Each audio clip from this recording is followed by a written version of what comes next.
Então, nesse momento, eu vou iniciar uma breve apresentação sobre um assunto que a gente vai tratar com mais especificidade na parte da tarde, que é a mobilidade municipal. E é importante ressaltar que ela se refere ao deslocamento das pessoas e cargas no espaço urbano para realizar atividades a fim de atingir algum objetivo. Então, essas atividades podem ser o trabalho, o estudo, o lazer, a saúde, o abastecimento e a cultura.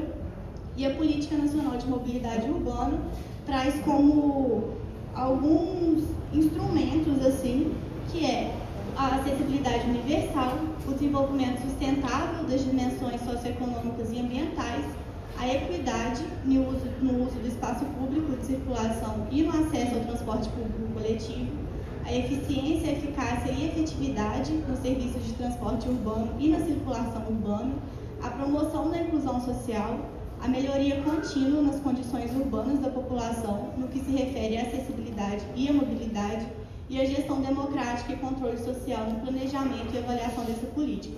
Então, aqui são alguns objetivos que a Política Nacional traz enquanto instrumento para a gestão. São os princípios, né? Na verdade. Pode passar. E aqui eu destaco, em primeiro lugar, algo muito importante, que eu acho que é a acessibilidade, e eu convido a gente a refletir como que é o processo de deslocamento a pé, não só aqui em São João, mas nas outras cidades. Então, pessoas que possuem mobilidade reduzida ou pessoas com deficiência, para a gente pode ser que seja algo muito fácil que a gente desempenhe o tempo todo no nosso cotidiano, no nosso rotina. Então, se eu sair daqui, por exemplo, para ir na prefeitura, para mim vai ser muito tranquilo. Mas pessoas com mobilidade reduzida ou pessoas com deficiência enfrentam inúmeros desafios no simples deslocamento dentro da cidade em todos os dias. E aí não é novidade para a gente de São João, e acredito que para as outras cidades também, que o tráfego de automóveis aumentou muito, o que influencia diretamente no nosso cotidiano também. Então, no horário que a gente vai sair de casa para chegar em algum lugar, isso aumenta ainda mais nos sábados, né, pela manhã, principalmente com as atividades do comércio, quando tem alguma atividade cultural aqui em torno da rodoviária, no dia a dia, no horário da saída das confecções, das indústrias. Então, acho que é outra coisa também que leva a gente a pensar. E eu destaco aqui com muito cuidado, com muita cautela, que a mobilidade também está relacionada ao transporte público coletivo e a qualidade e o custo desse transporte na cidade, principalmente em relação aos horários também, que a gente sabe que é um outro desafio que a gente enfrenta. A gente sabe que é uma questão para o município atualmente e de forma ainda mais intensa nos distritos, devido ao elevado custo, né, das passagens, dos horários que são escassos. Mas eu destaco também, no começo dessa apresentação, que esse projeto não teve como foco, né, em questão específica, assim, o Fábio já falou, que é a questão do transporte, da tarifa, tem um outro projeto vigente que está relacionado diretamente com isso, mas a mobilidade perpassa toda a questão do plano diretor, inclusive esse projeto. E aí, através do apoio da universidade, que é... E aqui eu aproveito esse momento relacionando a mobilidade para falar sobre um assunto que é tão importante quanto, que eu acho que tem relação totalmente direta, que é a participação comunitária. Então, como que a gente, enquanto comunidade, vai se organizar para poder falar um pouco sobre mobilidade? Como que a gente vai virar e falar assim, olha só, isso daqui não está bom. Será que a forma que a gente faz atualmente, que é ir através, né, das redes sociais, no perfis, está sendo eficaz, está sendo eficiente? Eu acho que as redes sociais, elas nos ajudam, né, o dia todo, assim, no nosso cotidiano, mas, ao mesmo tempo, eu acho que atualmente elas não têm trazido tantos benefícios, assim, como resultado. A gente postar uma story reclamando, o preço do ônibus está elevado. As pessoas sabem que o preço do ônibus está elevado. Será que só isso vai ser eficiente? Não vai ser. Será que não é o momento da gente se organizar enquanto população e de reivindicar e falar assim, olha só, o preço do ônibus está elevado, temos um número aqui de pessoas organizadas e vamos conversar sobre isso? Que eu acho que é o primeiro passo.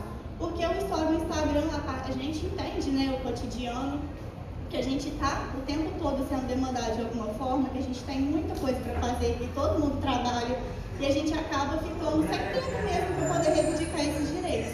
Mas não acho que não está sendo da forma, a gente, enquanto população, não está reivindicando da forma que é necessária, que é eficiente, que vai realmente resolver alguma questão. E aqui, nesse momento, eu peço licença para citar alguns artigos da Constituição. Eu não tenho o objetivo que a fala seja totalmente maçante, assim, ficar lendo código, ficar lendo lei, ficar lendo instrumento, mas eu acho importante só dar uma retomada em alguns pontos para a gente lembrar como que a gente fez para estar aqui hoje.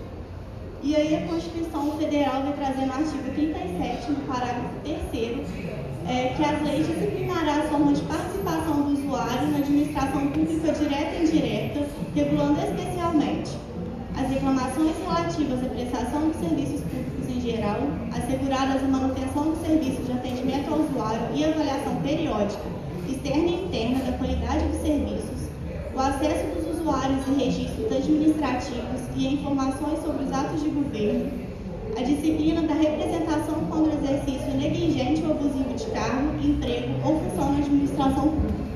E aqui eu acho importante ressaltar as reclamações sobre serviços públicos, os acessos dos usuários, e aí quando eu falo dos usuários eu me incluo enquanto usuário também de São João Nepomuceno, e as informações da representação.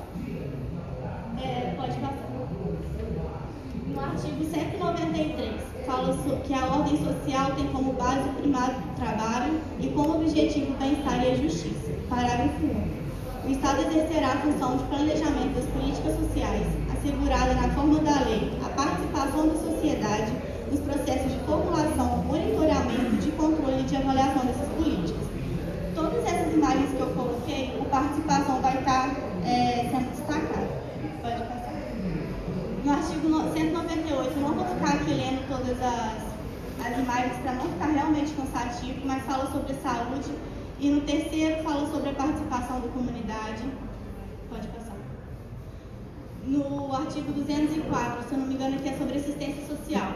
Fala também da participação da população por meio de organizações representativas na formulação das políticas e no controle das ações em todos os níveis. Pode passar.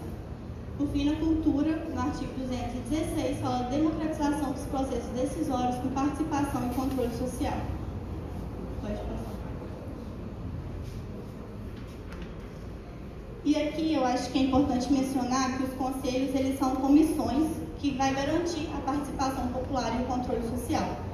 Então, por meio da participação dos membros da sociedade civil. Acho que tem bastante gente de conselho aqui hoje, né? Sabe? Pode falar um pouco mais como que eles atuam em São João, muito mais que eu, que não faço parte de nenhum conselho.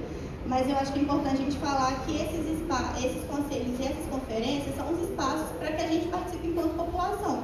Que a gente pense também nas formas das políticas. A gente trouxe aqui hoje a importância da gente participar na construção das políticas públicas. E a gente está ocupando algum cargo de conselho atualmente? A gente está, igual eu falei, se organizando de discutir, de sentar e discutir, olha só, isso aqui não está legal, como a gente pode melhorar? Ou a gente só posta um story no Instagram e faz uma reclamação falando que isso não está funcionando. E esse story, ele vai resolver alguma coisa? Muitas vezes sim, e que bom, mas tem coisas que não, que precisam de uma articulação melhor.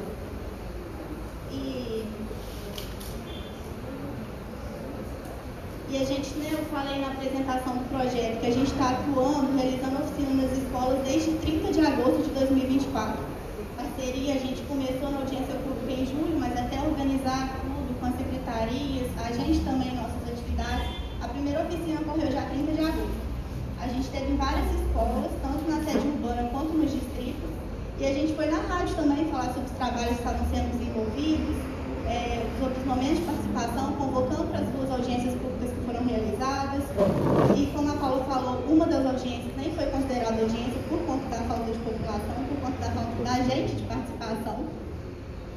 E a gente está elaborando e divulgando alguns relatórios também, que podem ser disponibilizados, depois posso passar o link, mas está tudo nas nossas redes sociais.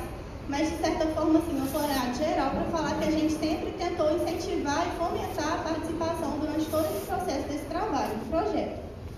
E a participação comunitária ela foi muito tímida, para não falar mínima. E enquanto cidadã de São João Nepomuceno, eu entendo, igual eu falei, a gente é engolido todos os dias no cotidiano, com as inúmeras atividades que a gente tem que fazer. Mas, enquanto estudante de serviço social, eu tenho que estar aqui falando da importância da participação e que a gente reivindique e que a gente lute mesmo para que a gente possa fazer políticas públicas que sejam discutidas em conjunto. E aí, se a gente retornar um pouco, né, retomar um pouco do passado, a gente vai lembrar de momentos de participação e de reivindicação que ocorreram durante todos esses anos para que a política pública acontecesse igual acontece atualmente. Aqui eu trouxe uma imagem que é da 8ª Conferência Nacional de Saúde e ela foi um marco porque ela foi a primeira conferência aberta para a participação da comunidade. Então, antes tudo que era discutido só enquanto gestor. E aqui eu chamo a atenção para essa imagem, a quantidade de gente que ocupou esses espaços na primeira conferência, quanto isso nos foi cedido enquanto direito. E a gente pensa, né, lógico que aqui é a Conferência Nacional, é o mundo todo, mas se a gente pesquisar, a gente vê como que as pessoas se mobilizaram para isso. De muitas vezes não ter condição de chegar até Brasília, mas de conseguir passagem e de lutar para que fosse. E aqui em São João, a gente sabe que hoje, né, durante o dia, é muito difícil, muita gente trabalha. Mas a gente pensa, hoje aqui, numa cidade pequena, que a gente não precisa reivindicar para ter uma passagem de ônibus para a gente chegar aqui, quantas pessoas estão aqui presentes para discutir uma política pública? E já que, né, a gente adentrou na área da saúde, o Sistema Único de Saúde eu acho que é o maior exemplo, assim, né, no SUS, enquanto o sistema mesmo, o maior sistema de saúde que possui e como ele foi implementado mesmo. Se hoje, atualmente, a gente tem, com todas as dificuldades, com todas as questões que perpassam o sistema, se hoje a gente tem uma saúde pública, gratuita, universal para todos, é porque lá atrás, no passado, houveram lutas. É porque lá atrás teve essa conferência que reivindicou e falou, não, eu quero participar, a gente precisa do sistema de saúde. Então, eu trouxe aqui alguns exemplos que, apesar, né, de ser específico da saúde, para que a gente possa usar como exemplo mesmo, de pensar, olha, eu quero uma política pública que seja debatida, eu quero uma política pública que seja inclusiva. E não só ficar reclamando, igual a gente falou, a gente entende, né, por conta do cotidiano e tudo mais, mas que convocar mesmo a gente enquanto população, e de novo, eu me incluo para que a gente participe desses espaços. Não vou me alongar, encerro aqui minha fala. Mas, então, a administração pública, como ela está atualmente aberta para a participação de nós, enquanto usuários, ela não foi cedida de repente. É porque teve todo um processo em que a gente se mobilizou e que a gente se organizou e falou, não, eu quero participar desse espaço também. Então, que a gente possa lembrar disso e fazer valer o que a gente, né, a gente não, mas várias pessoas lá no passado lutaram para que a gente alcançasse esse espaço. E para não alongar, eu encerro aqui minha fala. A gente está hoje na primeira conferência da cidade, eu acho que é um marco para São João, né, sendo a primeira. E o Conselho da cidade, por exemplo, não está ativo atualmente. Então, a gente pode pensar que algo que a administração pública poderia fazer mas e nós, enquanto cidadãos? Alguém perguntou por que o Conselho não está ativo? Vamos fazer uma eleição? Vamos reativar esse Conselho? E assim como da cidade, imagino que tem outros, né? Então, eu acho que a gente também tem que estar a nossa pressão enquanto participação popular, porque é fácil e a gente sabe a necessidade de cobrar do legislativo, do executivo, mas e a gente enquanto sociedade civil, a gente também está fazendo a nossa parte? Então, encerro aqui minha fala e faço um convite para que a gente seja ativo nesse processo de construção